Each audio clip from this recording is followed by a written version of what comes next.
Assalamualaikum warahmatullahi wabarakatuh. Shalom Om Swastiastu, Namo Buddhaya, dan salam kebajikan.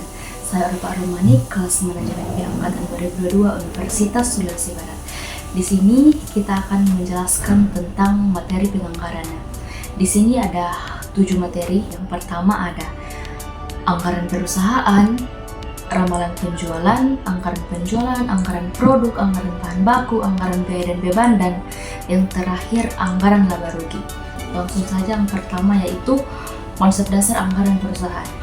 Anggaran perusahaan artinya pendapatan atau pengeluaran dalam periode tertentu dalam suatu perusahaan. Nah, biasanya itu dihitung dalam rentang 1 tahun. Jenis-jenisnya yang pertama ada anggaran operasional, anggaran modal, anggaran kas, anggaran produksi, dan juga anggaran pemasaran. Nah, kemudian apa fungsi dari anggaran ini dengan kaitannya dalam fungsi manajemen? Nah, kenapa berkaitan? Karena anggaran ini dapat membantu perusahaan untuk merencanakan, mengarahkan, ataupun mengendalikan sumber daya yang ada untuk mencapai tujuan keuangan. Nah, pastinya tujuannya itu dapat dipakai untuk banyak ya, tapi kita fokusnya di sini dalam hal pengendalian biaya. Nah, di sini dimulai dengan pengeluaran, karena dengan adanya pengendalian, kinerja dalam keuangan itu juga pasti dapat efektif. Nah, jangan sampai terjadi yang namanya pemborosan. Nah, itu manfaat dari pengendalian biaya dalam penganggaran ini. Kemudian hubungannya dengan akunting. Nah, biasanya ketika kita menyusun penganggaran, maka kita menggunakan yang namanya data akuntansi. Kemudian jenis rencana dengan kaitannya dengan anggaran. Ya, rencana anggarannya ini yaitu rencana strategis, kemudian terdapat juga yang namanya operasional, dan masih ada banyak lagi, tapi kita fokusnya di 2 ini saja. Kemudian kaitannya dengan rencana bisnis itu karena tidak akan berjalan dengan baik atau efektif yang namanya rencana bisnis jika tidak ada yang namanya anggaran. Nah, materi yang kedua yaitu ramalan penjualan.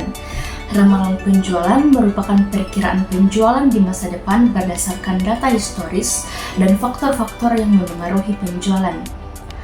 Metode yang digunakan itu ada 2 jenis. Yang pertama, kita dapat menggunakan metode kualitatif. Nah, dengan metode kualitatif ini yaitu metode yang berdasarkan opini atau penilaian subjektif seperti pendapat para ahli atau survei konsumen.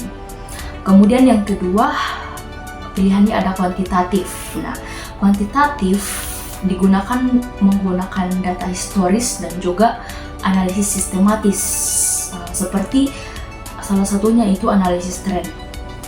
Kemudian anggaran dari penjualan ini, anggaran penjualan adalah hasil dari proses penjualan atau bisa juga disebut anggaran hasil dari suatu proses dalam penjualan.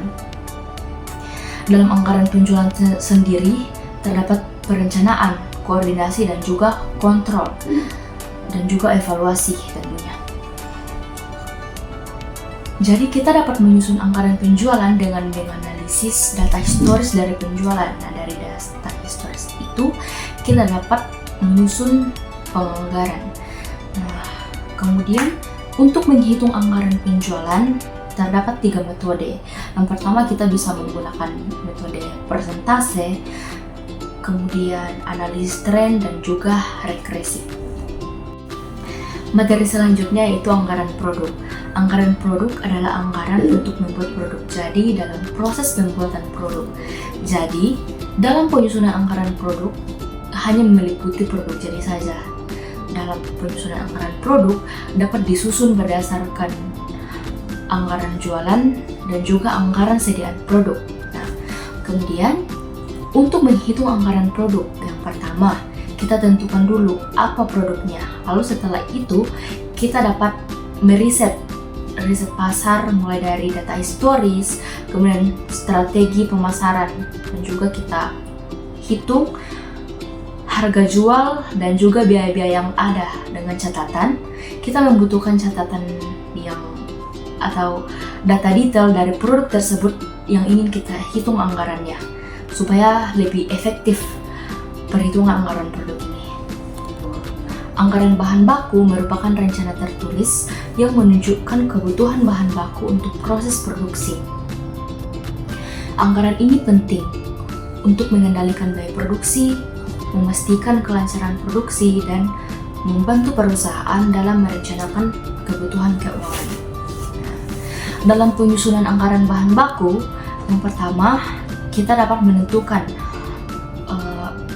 periode anggaran, target produksi, standar pemakaian bahan baku, kemudian kita hitung juga apa saja kebutuhan dalam bahan baku tersebut, kemudian harga satuan bahan baku, dan juga anggaran biayanya.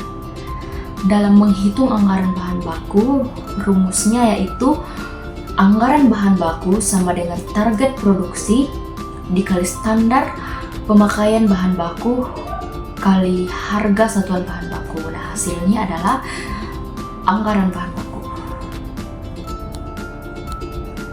Nah, contohnya yaitu misalnya data seperti ini, ada nama bahan baku, kemudian standar pemakaian per unit produk. Nah, yang pertama ada kayu, yang mana standar pemakaiannya itu 2 meter, kemudian paku 50 pieces, kemudian cat 1 liter. Nah, jadi standar pemakaiannya ini kita unitnya berdasarkan ini ya, misalnya kayu kita hitung per meter. Nah, kalau paku dihitungnya per pieces, kemudian catnya dihitung per liter. Nah, seperti itu. Kemudian penyusunan anggaran biaya dan beban. Nah, konsepnya seperti ini. Biaya sama dengan pengeluaran produksi barang atau jasa, dan beban sama dengan pengeluaran kegiatan operasional perusahaan. Nah, dalam penyusunannya yaitu kita cari dulu bagaimana target penjualannya, lalu periode anggarannya, standar biaya, kemudian kebutuhan biaya dan jenis beban. Nah, dalam penghitungannya yaitu anggaran biaya dan beban sama dengan kebutuhan biaya tambah estimasi beban. Nah, seperti itu rumusnya teman-teman, bisa kita praktekkan lewat tabel. Materi terakhir yaitu anggaran laba rugi. Apa itu anggaran laba rugi? Jadi, anggaran laba rugi adalah laporan yang disusun untuk memperkirakan seberapa besar keuntungan atau kerugian perusahaan dalam suatu periode mendatang. Nah, dalam konsep ini kita juga dapat menyusun dan juga menghitung anggaran laba rugi sebagaimana materi-materi sebelumnya. Jadi mungkin itu saja materi yang dapat saya sampaikan. Kurang dan lebihnya mohon dimaafkan. Terima kasih.